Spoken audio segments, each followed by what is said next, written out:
Good morning, West and the world. Welcome to your review video for Tuesday, October the 8th. Following our lecture this morning on the era of the Enlightenment and the end of the Ancien regime. Our emphasis this morning was on the evolution of Western political thinking, created, of course, in large part by the dynamics of the Enlightenment.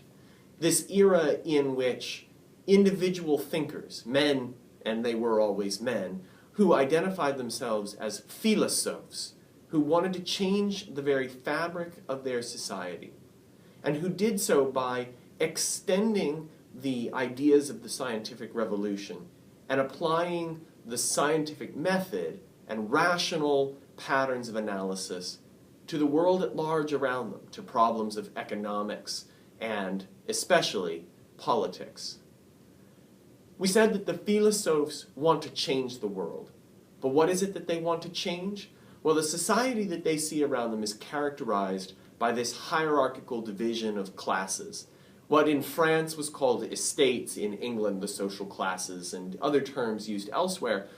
We said that the first two estates, those clergy and nobility, enjoyed tremendous privilege, particularly the privilege of exemption from taxation. Whereas the commoners, the vast majority of the population living in that third estate, enjoyed no such privilege and was expected to bear a tremendous burden paying for wars and lavish lifestyles by monarchies like that of France.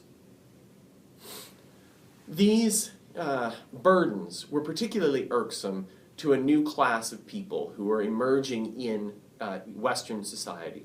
The bourgeoisie, the middling classes, the merchants, the lawyers, the well-educated people who had a sense of the latest thinking in the realm of political life.